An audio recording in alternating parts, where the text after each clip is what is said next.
You know what time it is? Time to get industrious. Cold open time. Okay. Or warm open. I don't know. I don't know why it's cold open. It's kind of a, today being rainy, I don't know if I'd say it's cold or How about ambient temperature open? It doesn't matter. It's the best open of the year because it's May in Indy, which can only mean one thing. It's time to go racing. And we are a mere few days away from the Indianapolis 500. And on my mind... AKA the greatest spectacle in racing. That is true. I'm thinking tailgating. I'm thinking Bloody Marys. I'm thinking cold beer. I'm thinking sunburns and inappropriate clothing. And probably a close second best to the racing is the people watching. The Indy 500, I will say, is some of the best people watching around, maybe short of Disney World, but it's up there. Because list out every possible thing you think you might want to see, it's there. Disney World. Including things you may not want to see. Yeah, yeah. So anyway, we're getting geared up. Big work week as we roll into the holiday weekend. I think Chris might have just fallen out of his chair. I'm not sure. Are you okay, Chris? Everything's fine. Rolling into holiday weekend, a big event here in Indy with the race. Obviously, others gearing up for Memorial Day, not only for what that means, but also just having a day off. But nonetheless, a few more work days that we need to crush out here and focus in on before we can have a little R&R and fast cars and all the tomfoolery that comes with that. I thought you were It's one of my favorite else. words, tomfoolery. I'll And note that ballyhoo. one down. Tomfoolery and ballyhoo. That's what the weekend is made for. And I'm liking the weather forecast. Hot and sunny. It does look good. It does look Make good. sure you apply some sunscreen all over, especially your head. What's the forecast in the UP this weekend? 65 to 70.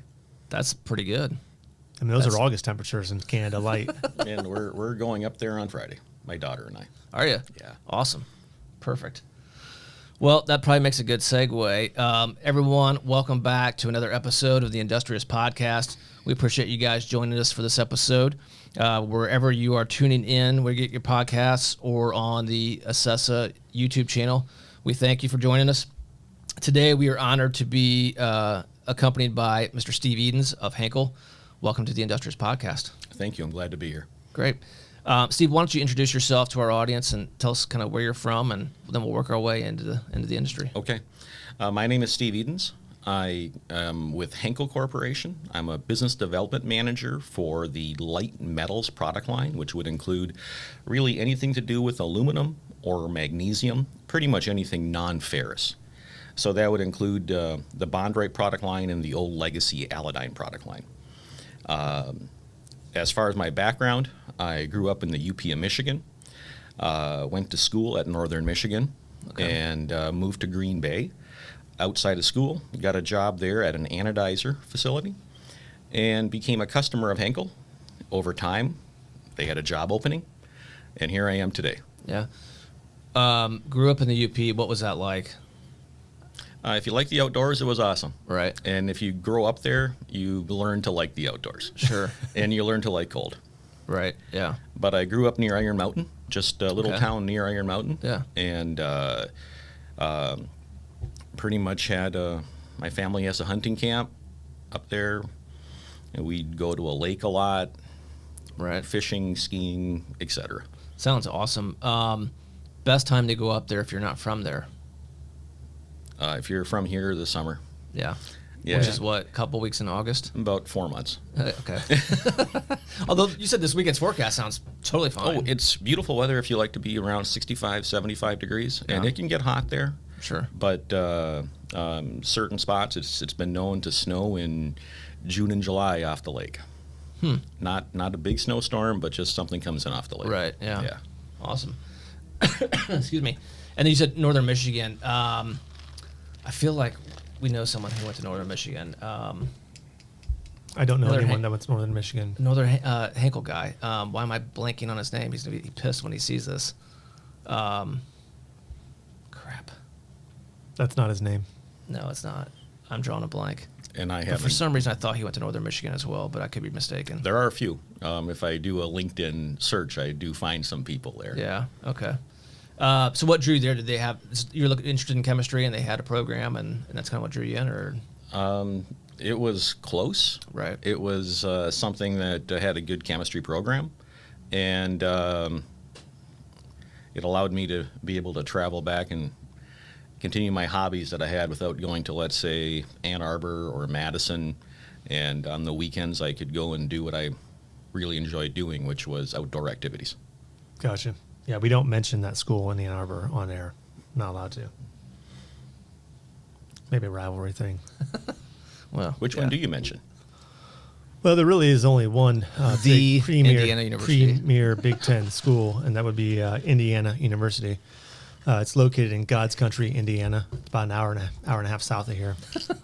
I now live in the greater Milwaukee area, Yeah. so I know a little bit about Marquette and Madison. Marquette's a great school. I will tell you this. I have been in Milwaukee more in the last, 5 years than I've been in the previous 35, 40 years. Good town. Up and coming. A lot of development going on. I was intrigued. I liked it. You should move there. Well, Okay. there's usually a party every weekend at the festival grounds right off the lake. Right. That whole lakefront would be the southeast side of the city. A lot of new development there. Very cool. Spent a few evenings there. Was well hydrated. It was good. A lot of beer, cheese curds. Was that hydrated or dehydrated? Were you heading one Hydrated direction? that night, dehydrated the next morning. How's that? Like, if you like meat and cheese, cannibal sandwiches. It's a big thing up there. I don't even know what a cannibal sandwich is, but it's a big Wisconsin thing. It is a big thing up there. What like is a a- cannibal sandwich? It's like isn't it like just basically like a It's raw. meat on top of a little wafer? It's raw. It's basically a raw hamburger. Oh. Basically, It's like with, raw Could be. kibbe. yes, with onions or whatever. Yeah, it's kibbe nai. I usually skip Midwest style. it. I usually skip that. I prefer the cooked food Yeah, yeah. until I get to sushi, and then I just go for that like crazy. There you go. Yep. All right. Well, Steve, what was your first job out? You said you went to an anodizer in Green Bay. How long were you there? I was at that facility at Pioneer Metal Finishing for Okay. about give or take, 4.5 years. What does an anodizer do? They'll process aluminum parts, and this was a job shop, so they had parts come in, and what they would do is put an anodic coating on it. Anodizing is a surface treatment finish or a conversion coating on the aluminum substrate that provides corrosion resistance and wear resistance for things like pots and pans, auto components, Yeah. building components, agricultural, pretty much anything with aluminum. And some of the characteristics is it improves the hardness, but it allows it also to be colored. Similar, if you're familiar with, let's say, the mag light or the aluminum flashlights. Right. Yeah. Those are actually dyed anodized parts. Okay. I would say it certainly gives an aesthetic to it, whereas, and this is me being from a layman's description, so if I'm wrong, correct me. A normal surface treatment that we typically deal with that might provide the corrosion protection and whatnot and paint adhesion, it's not colored. It doesn't give any aesthetic value to the part, whereas anodizing certainly does, and that can be the finished part by itself per se. And actually, many cell phones and tablets actually have aluminum anodized backs or structures. But anodizing itself can give a color. It can be clear. Okay. But it really is for corrosion protection, wear protection, and unlike traditional, let's say, conversion coating products where it's cleaning, deoxidizing, conversion coat, and then possibly paint or standalone for short-term protection, anodizing usually involves, let's just say, ballpark 12, 15, many stages. Okay. It's just not, let's just say, 5 or 7. A lot of anodizing lines are, let's say, 15 to 20 tanks long. Gotcha. Yeah, we ask some of these questions because if our listeners and or viewers aren't in the industry, it's helpful for them to draw a link between the technical aspect from the production to what they have in their hands in their daily life and how that how that impacts them. And we also did traditional aluminum conversion coatings. Okay. So for aerospace or automotive. Yeah, I would say the bulk of this, kind of fast forward a little bit, but the bulk of the formerly Allodyne or now Bondrite branded products for the light metal side are aerospace or automotive, and then some general industrial that just happens to be made out of aluminum, because there's no question that the use of aluminum is increasing. But we'll kind of get into that. So when you left Pioneer and then went to Henkel, what was your first role at Henkel? My first role at Henkel was I was an on-site person for a chemical management contract. Okay. And that's where we are hired or contracted to basically manage the process at a customer site.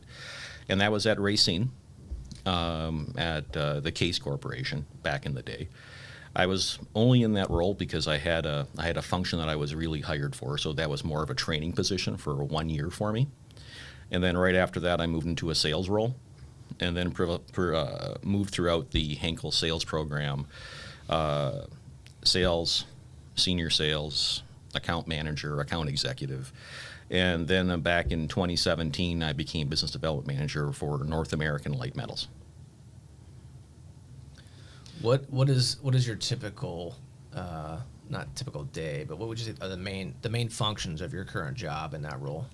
I support the sales team and work with product development, marketing, innovation, sales, as I mentioned, but everything from rep development to going to clients, talking about what's new in the marketplace, or going to, let's say, a trade show, either giving a paper or manning a booth, and really trying to figure out where people want to go, where industry is going, and if there is something that we can work on to help bring more innovation to the marketplace. Right. So that's a great segue.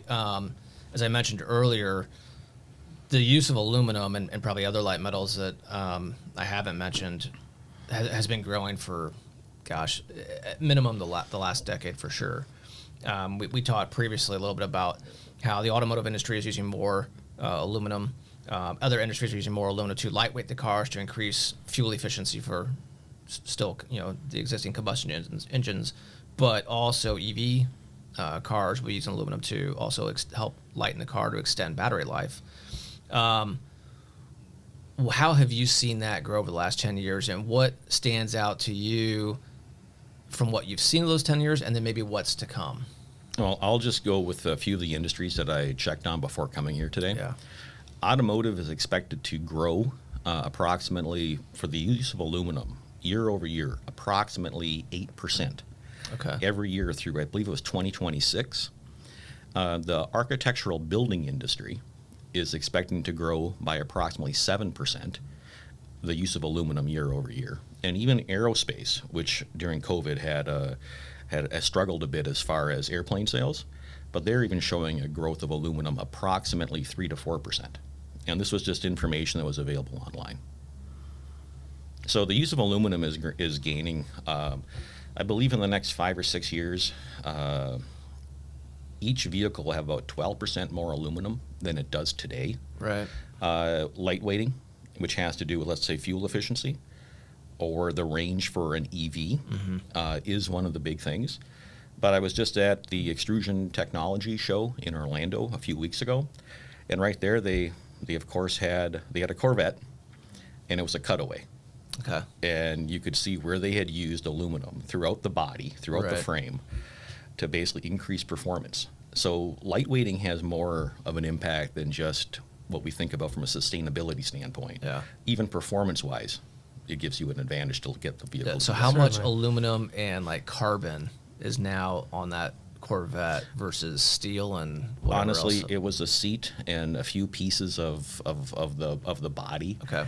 The rest of it was a frame, and they were showing where aluminum and magnesium were utilized. I only say magnesium because they didn't go through where it was at. Sure. But that's a typical automotive alloy.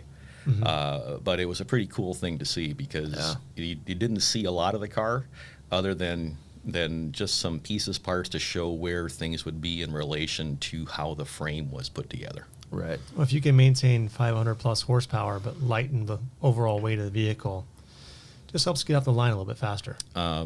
Yes. And likewise, they had another car there, a Tesla. Okay. The same idea, of course, that being electric. Right. And the two companies or the two cars were there were close to each other. I know which one I'd go for, and yeah. Well, but I will say this. Speaking of Tesla, have you been in one, put it in whatever mode that is, and hit it and felt the acceleration?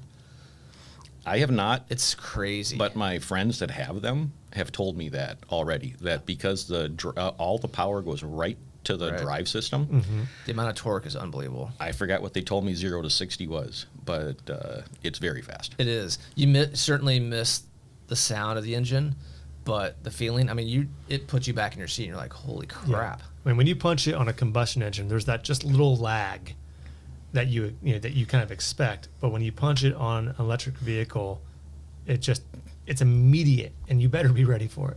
I mean, I still have a stick shift in my at home. Okay. And I still enjoy driving a manual. Sure. Yeah. But my turbocharged automatic does just fine. Yeah.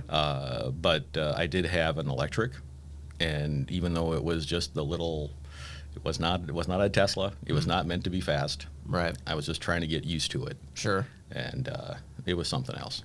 Yeah. Well, I think it'll take some time. There's no question. I think I saw the other night on the news that EV sales are up, and they're now concerned that, like anything else with supply right now, that they can't keep up with demand.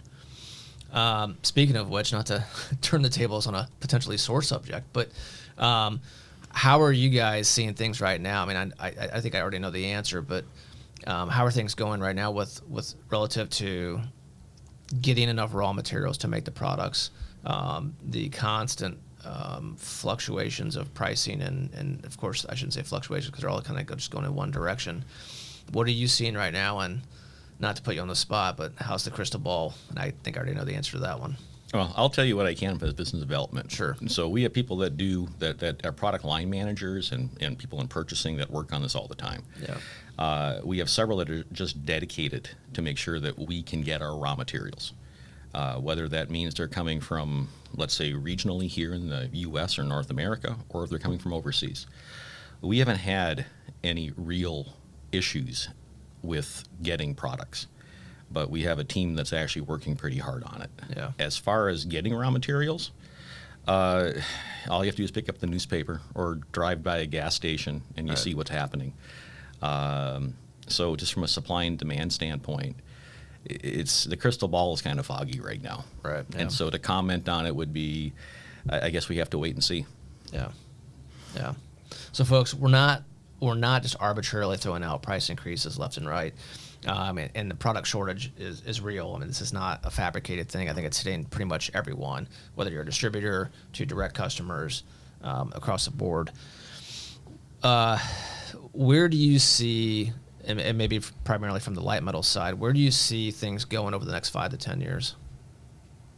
From the usage of aluminum, everything's going up. Yeah. But from a standpoint of production, manufacturing, the biggest things that I hear when I go to conferences or trade shows is people can't find employees or can't find skilled employees. And everyone's struggling to find, let's say, raw materials or supplies. Mm-hmm. Whether that's, from our perspective, chemicals, or if it's about just finding, let's say, aluminum billet. People are finding products, but they're all struggling to find it.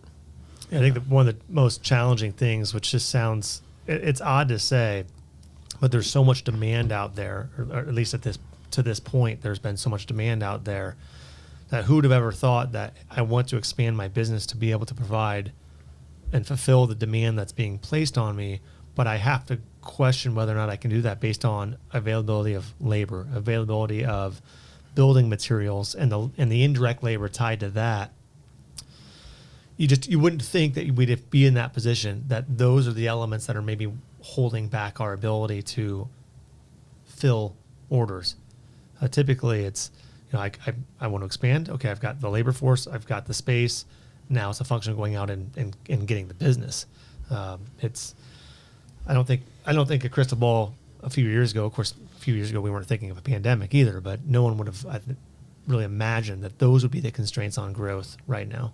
Well, when you have a global supply chain and something happens in another region of the world, right? Now everyone is seeing what the effects are If there is a catastrophe, if there is some kind of a, let's say the situation currently going on in Europe, Right. now everyone sees what's happening when there's a global supply chain. To your point about people looking to expand, it used to be also that if there was a less of a labor pool in a certain part of the U.S., you could try to move to some other location. But now it seems like everyone is in the same shortage. Oh, yeah. So even if you move from, let's say, the West Coast to the Midwest or to the South or to the East, trying to find people and products is the biggest challenge right now. Yeah. Well, we still have 6 openings, something like that. Sounds about right. And not getting a whole lot of action on filling them. We did just recently fill one and he started this week, sales position, but trying to find people to fill the positions and skilled folks, very challenging to say the least, as you guys well know. What would you say are when you go to shows or you do a presentation at a show or a conference, what are some of the biggest questions you're getting right now? Biggest question is the one you just already asked, and that is what's going on with raw material supplies. What are you hearing about out in the industry? Right. One of the questions we get asked always is about what's new in the market. Sure. And from a aluminum conversion coating standpoint, the legacy products are still out there, but everybody wants sustainability, environmentally friendly, less sludge, ambient, truly ambient products, and some way to reduce waste in the overall, let's say, the effluent stream or waste in general. So we've talked about the business climate, and we've talked about that on recent podcast episodes with other guests, because as you mentioned, in regard to the labor pool and how it's not a local or even regional issue, it's a national issue.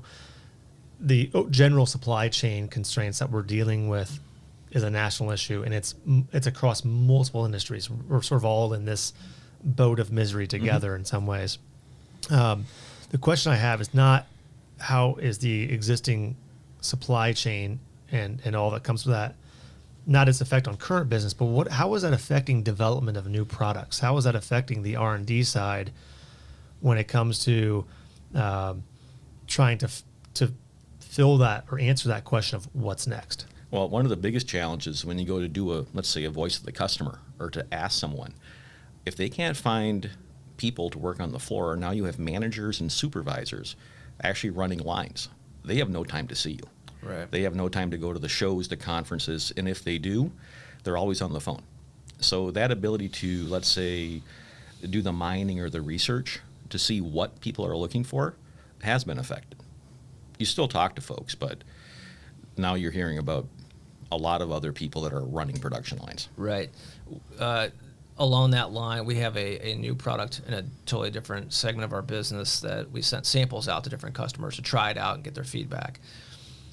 I may have sent it to, let's say, 10 different customers. 2 have already supplied back. The other 8, I've followed up with, and like, we're doing all we can just to get our parts out the door. We would love to test it. I can't. I don't have the people or the time or what have you. I'm like, okay, fair enough. And trying to schedule trials, or let's say, if you want to call it beta tests or lab tests with on-site, that's become a real challenge. No one has time to do it. As far as development of products, we can still get materials to develop it. Most times we're talking small quantity to develop it, then bring it out to the market and do some beta testing at specific locations, let's say those that requested it. And we haven't really had an issue developing products. The issue is getting that information back from the clients on what they really want. Yeah, it seems like those and that our customers, your customers, they have 3 things on their mind: throughput, and throughput, and that's all they can focus on right now. Yes. I mean, they're just trying to keep their head above the water. Yes. Yeah. Very familiar story. Yeah, no question. Steve, what else is coming down the pike that you would want people to be aware of? One of the things that we're really talking about right now is a new aluminum conversion coating that we have. It's new to the U.S. It's been used in Europe for quite a few years. Okay. And it's intended for the architectural market. and automotive. We use it on, let's say, the EV battery boxes, but it can also be used on components for buildings that'll be painted. Okay. So an example would be that, for example, what do you want to say? I believe it's a 20-year warranty is often given for buildings. So the paint suppliers want to make sure that you have the best product on it. Right. Legacy materials, which contain heavy metals, are trying to be replaced. And there are a few different bodies that issue specifications for architectural type work. Right. And these materials are approved for those applications. The paint suppliers will be involved as far as approval, but non-chrome products, the one from Europe, allows you to do etching, and then also conversion coating with the same product with no rinse between it. So that's the different side of it. Our legacy 5200 product, our old Aladyne 5200, Right, yeah. Now Bondrite M-NT 5200. Correct, yeah. Basically is a very good product. It just does not do the etching where you'd have a separate deox ahead of it. With this new one, it would be cleaning for, let's say, getting your organic soils off with a alkaline cleaner, rinsing, and then you could have what's called 2040 R2 in 2 tanks side by side. You can get your etching done, your conversion coating. Is one better than the other one performance-wise? They're about the same performance-wise. The benefit is now you can actually try to shorten that line. Right, yeah. That's interesting. Is it heated at all still? Any of the baths heated? Yes. Okay. And generally, based on the location in the country, we talk about ambient a lot, but if someone's in the north versus the south, ambient means 2 different things. Sure. Right, yeah. And so often when I talk about ambient, we talk about 75, 80 degrees Fahrenheit. Okay. I recommend for a lot of folks, and we have to look at each application and do the testing, but if someone can run, let's say, 100 Fahrenheit and have a consistent temperature throughout the year, Right. they tend to be better off. Sure. Just because it's consistent. Now, products like our Bondrite NT1, which is a multi-metal nano type product. Correct, yeah. I've made that thing up at 50-degree temperature water or middle of summer in the south, and it doesn't make a lot of difference. But Aladyne 5200, as an example, you want to try to maintain that temperature as constant as possible throughout the year. Gotcha.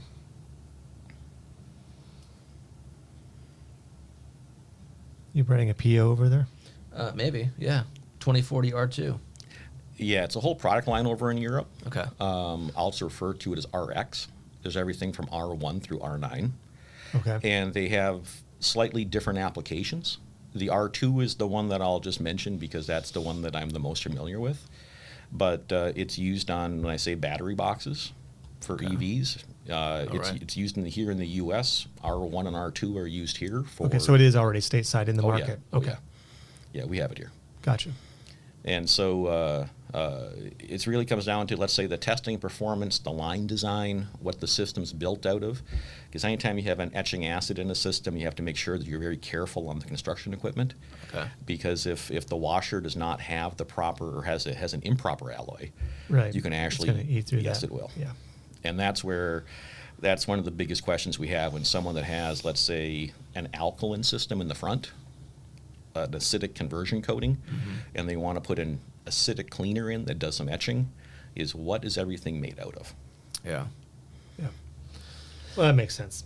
Is that a Don't need that general mess on our progression where products maybe start in Europe, get used over there, and then make their way here, or it's just coincidental in this case? This one is just coincidental. Yeah. From a performance standpoint, the real benefit is to allow you to shorten the line. Performance-wise, 5200 and 2040 R2 will give you about the same result. Okay. But the whole thing is people are looking to make shorter lines. They're looking to condense the system, reduce what they're using as far as, let's say, water effluent. And if you can eliminate it to a stage, or actually a stage and a rinse at a minimum, then they're very interested in that. Well, you're speeding up the process, but you're also lessening the waste related to that, and not just the real estate side of it. I could see some advantages there for sure. And, for example, the other things are with that would be people want to do hybrid lines. Okay. And that's when the engineering team needs to get involved. Yeah. Because sometimes if someone wants to run multi-metal and it's just 80%, 90% steel and 5, 10, 15% galvanized aluminum, some combination thereof, it's one thing. But when someone wants to run an unknown amount of what they get in, sometimes it's better to actually have 2 lines. Right. Yeah. So our customer profile, we have a fair amount of job shops, and in true job shop fashion, I mean, it's not the same widget going down the line all day long. It's anything and everything. So for those situations, in particular ones that may only have one line, you got to find the most, I'll call it, flexible products for them to use, because again, every project's different. Do you see something like the R2 working there, or in that scenario, is it better for them? And they're all looking at sustainability. I mean, it's all matriculated down to even smaller job shops that we deal with that are not huge facilities. They're trying to reduce their footprint, reduce their waste, reduce their operating costs. Are they better served going the nano route, like an NT1 or something like that? The nano route for a true multi-metal line. Yeah. Whenever you talk about ferrous substrates, when you have an etching acid, it attacks it. Yeah. So let's say there's an acid, a steel deoxidizer. It won't be an etching product on aluminum. The fluoride actually in the product gives you that performance. Okay. So for steel, it won't have fluoride in it. If you have fluoride in there and it's an aluminum line, you're going to attack the steel substrate. Okay. But so NT1's a very good choice for that. There are, for example, 5200 can be used as a rinsable or a dry in place. Okay. Some folks have actually modified systems, and at the end of their line, put a dry in place halo system, a vestibule on the line, and they would just turn that on when they run aluminum. Okay. Just an idea, because that gives you a true aluminum conversion coating. Right. Mm-hmm. But the thing is, people have to be able to switch back and forth, and if it's a true jobber and they run a true mixed metal line and don't batch the process, then it's just more, it's bigger, it's a problem. Right, yeah. Yeah, and that's where NT1 from a testing standpoint should test just fine on multi-metal, including aluminum. Yeah. Thing is, you always want to test it. Correct. We've, I would say in the last 3 to 5 years, have had more inquiries regarding either the NT1 specifically or something like it than we've had in the prior 10 years, for sure. I think the interest, and this kind of coincides with the coating side too, of people asking more about water-based products than before. It's come to the surface down to, I'll call it the mainstream. They're just more interested in being more sustainable, reduce their costs if they can, but reduce their amount of waste, etc. It's very interesting. What questions might you have for us? What do you guys normally see in your industry for what who you're serving, as far as the types of paints they're using, the types of systems you see? It's a complete mixed bag. From the job shoppers who are running whatever can come in the front door, that's then getting typically powder coated on the backside, to those who are, while they're technically a job shop or an outsource for prepping and ultimately painting, that might be geared towards automotive. So those are really spec driven, obviously. And they may or may not be painting. They may just be doing the cleaning and treating and then sending it back to their customer who has an e-coat line or going into a liquid or powder paint process. I think that's part of being in distribution. We aren't targeting one specific segment. We're really targeting any type of customer, and then having our supplier Henkel behind us that has the multitude of technologies to be able to fit within, to fit those puzzle pieces within what it is we're trying to build. So it truly is a mixed bag. And you brought up the specification portion of it, and that's really important, because if there is a spec, you have to make sure that you comply to it. And some specs allow you to use different conversion coatings, and certain ones call out approved products that are only allowed, like a military spec or certain automotive specs. Yeah. Right. And if that's the case, then you have to ensure that your material, or what they're using, is on that Right. And that's qualified why products list. it's key for us as a distributor of industrial paints and chemicals. We don't align ourselves with just any supplier. Our suppliers have, if there's one primary thing they have in common, it's that their product is focused on quality. We're not a price club. We will never be a price club, and we affiliate ourselves with suppliers who, while price is part of the equation, you can't just try and sell everyone a Rolls Royce. It's really a function of performance and quality. And with Henkel, we know that if we have something that's a mil spec or a specific automotive manufacturer spec, very, very good chance that Henkel has something on the shelf to be able to fulfill that, because you guys have invested in the product development and the testing to be able to meet that criteria. And PD innovation for us is one of the key focuses of what we look at Henkel. Yeah. When you say PD, just product development. Product development. Yeah. To Joe's point, we have, I think, 2 customers in the last, month that I remember seeing emails come in who are currently selling them product, but they must be getting a new opportunity. And they said, hey, do you have anything that meets such and such spec specifically, and call those out. So that's certainly where the Henkel products come into play, because you guys have a lot of the military specs, the automotive specs, the Caterpillar and whatnot. We get that quite frequently, so we appreciate that for sure. All right. Well, Steve, thank you for making the time today and coming in to see us. We greatly appreciate it. Everyone, thank you for tuning in today. For wherever you're listening in, to wherever you get your podcasts or watching on the Assessa YouTube channel, we appreciate you. Feel free to hit that subscribe button if you haven't already done so, and the notification bell so you can be alerted when new episodes drop. Until then, be industrious.